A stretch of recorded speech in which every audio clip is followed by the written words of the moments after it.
guys, Josh here, back with a brand new video, and today we're going to be doing a Q&A, but it's with a twist as we have a very special guest. We have the very fast Colombian driver Tatiana Calderon here, and she's going to be answering some of you guys' questions. So, of course, you just come back from Monza then, Tatiana. How was that weekend for you? Hey Josh, it was a pretty intense weekend. We had a lot of accidents through the weekend, and I was involved in one of them um in the race too. But it was a very positive weekend for me. Inside the team, we know where we're standing, and for race three, we did quite a good improvement with the car.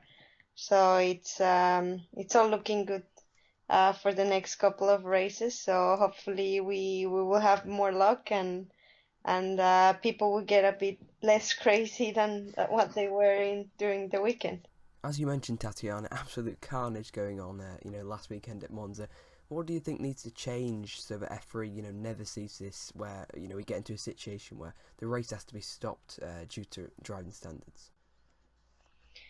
Yeah, there's been a lot of discussions, and I have read a lot of articles about the topic, and being in there, of course, there's just too many cars, and you will always have accidents with such a big grid. But I think maybe the stewards have been a bit flexible this year with penalties, of course, because you can't monitor that many cars. So I think they just need to probably just have a closer eye on what's happening, and penalize people so that they start caring a bit more about the rules. So hopefully they will figure a way uh, to get back to normal so that we can race, which is what we all want, but safely. So hopefully the next few races that will be sorted. And I think it was a bit worse in a place like Monza with such big straightaways and slip trims. Your big braking, so you can make a lot of moves and defend. So it was a special place for chaos as well. Yeah, it must have been very frustrating for you. Of course, race number 3 being stopped as well, when you were running P14, of course, and making really good progress. So, anyway, let's get into the questions then, starting off with one from @JoshLem11, and he says, was it hard to get the big break through into karts and then into single-seaters? Yeah, I think it was it's always very very different to drive a go-kart and a car. You have I used to race, the normal go-karts. They don't have a gearbox, and of course braking and uh, traction, everything's quite different from go-kart to cars. Of course, it's always good to have the experience in go-karts, but it was, yeah, a big step up for me, and I'm happy that I made it through. Today, I first went to United States to compete in cars, and then I'm happy to be racing in Formula 3 in Europe. Yeah, and of course you mentioned America. Do you think, is that a ground, do you think, for grassroots racing, or do you think Europe is the way to go? I think Europe is the way to go, because you know tracks and um, the teams are a bit, I don't want to say professional, but I think they teach you a little bit more. Yeah.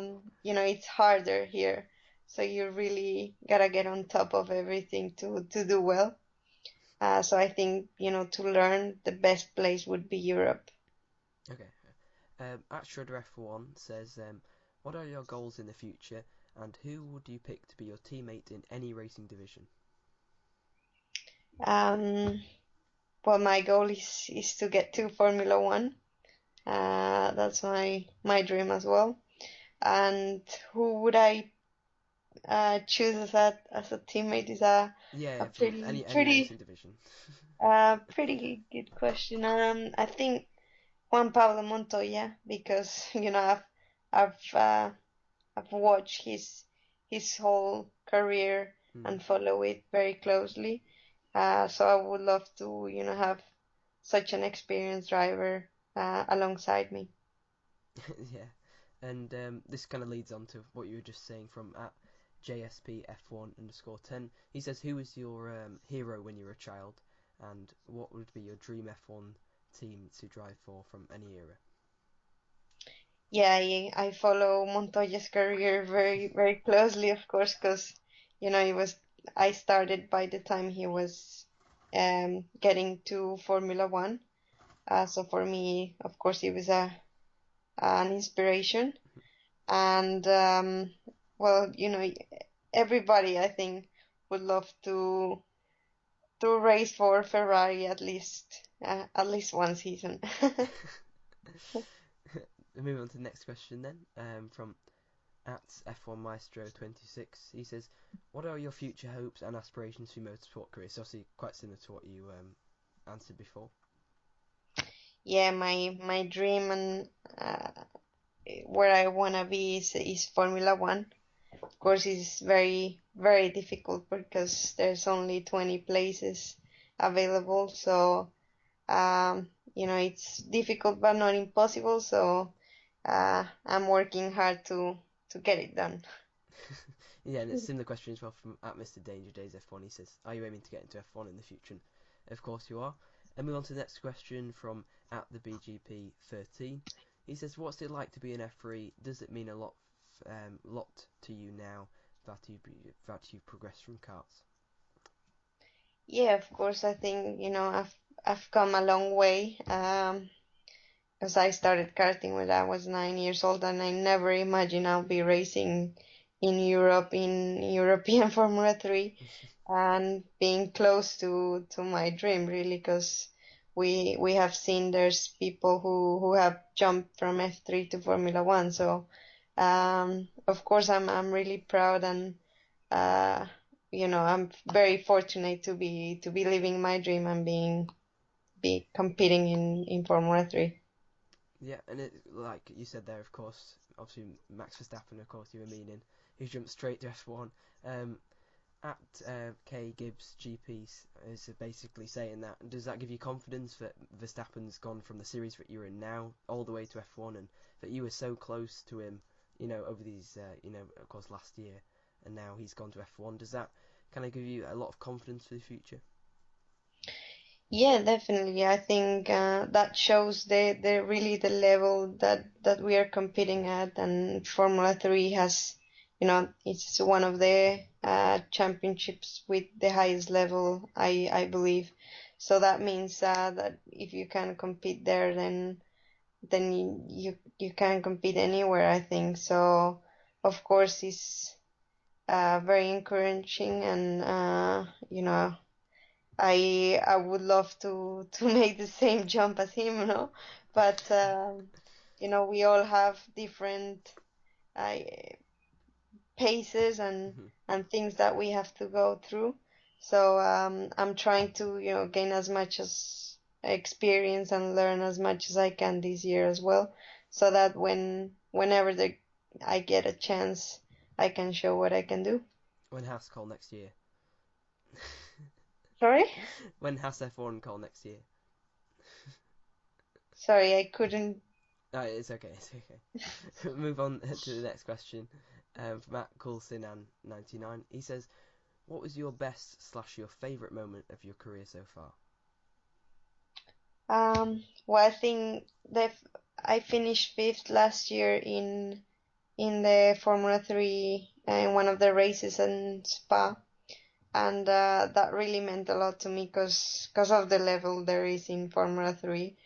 Um, and to me, it showed that I can compete at the highest level. So for me, that was one of the best races I've ever done, and had a lot of meaning to me.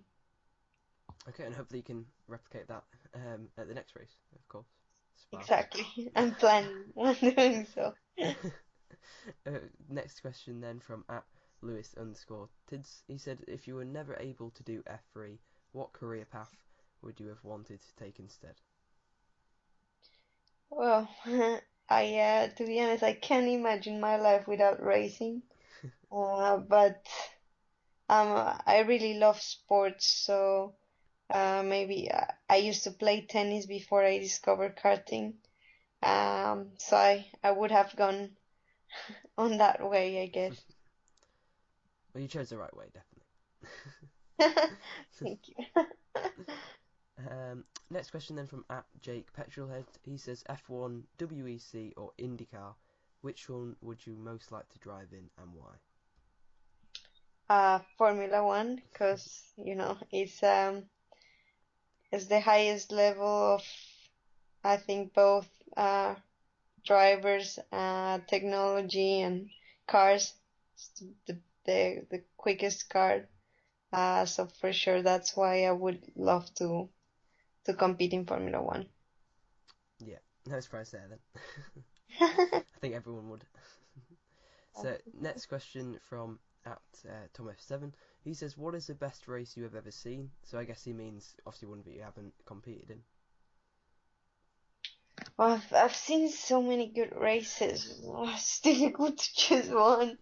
Um, Most recently, I watched Indy 500 and then Montoya won.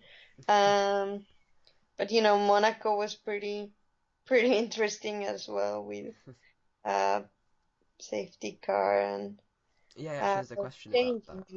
Yeah, he says. Yeah, Hmm. go on. Yeah, I don't know which one to choose really at the moment. Sorry. Uh, yeah, Indy 500 was quite good as well. He says, relating to Monaco, he says, how do you bounce back from a bad race weekend, just like what Hamilton will have to do in Canada? Oh, I think, every time you jump in the car, it's a new day and um new opportunity and really you learn from what happened and you try to move on as quick as possible. You start thinking about the next one. So I think, in Louis' case, he will be on it in Canada because that's what we do. Every day it's different and you focus just mainly on what's happening now. So yeah, you just really learn from your mistakes and move on. Alright, and his final question is, what is your favourite circuit? Is that Spa? Yes, it Yeah. is. Is I think most of the drivers would say that Spa is a favorite track. That's just amazing. They quick corners, slow speed, medium speed. You go through Eau Rouge for the first time, and it's just amazing. There's nothing.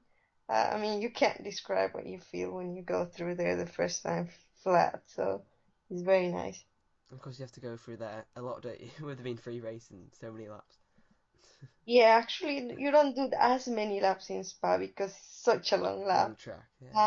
Exactly. But you enjoy every single bit of it. And yeah, it's just one of those places that are just very special. And because of the weather over there, you never know what's gonna happen. It can be raining in half of the track and dry the other half. So it's you never know what you can get there. Would that change if Grand Prix would come to Colombia? Well, I would love to, you know. Um, I've never really raced like in such a big level at home, but we unfortunately don't have many tracks. I think they would have to build a new one to Mm. get Formula One, but hopefully, with the time and there it can be a possibility. Yeah, definitely, especially with expanding all over the world as well. Final question then of the day from at Ryan Foley 28, and he says, biggest crash you've ever been involved in during a race? Was there a crash that you were scared or fearful of injury? Well, it was actually not in a race. It was testing. I was in Iowa in a novel, Hmm. and yeah, there was a bump in the middle of turn one, and you had to get over the bump with the car straight, and it was the first few laps. You had to do the oval flat, and I took the bump with a slight steering angle, let's say, and I hit the wall very badly. Like I could see on my mirrors the gears coming off. Oh. So it really hurt, and that was like the first time. Oh shit, this this is quite dangerous actually. But you know, you like I said, you know, you recognize what you did wrong, and then the next day you Make sure you go don't on do it with again. the job. Exactly, you do it again. Not without crashing, because you know now what you crashed. So that was the biggest really crash I have ever had. Alright, okay. And of course, talking of crashes and that, of course the F3 cars are luckily really solid, aren't they? They've got a very strong chassis. Yeah, yeah, you know, it this weekend at Monza it showed how safe cars are these days and how safe Formula 3 is. Mm.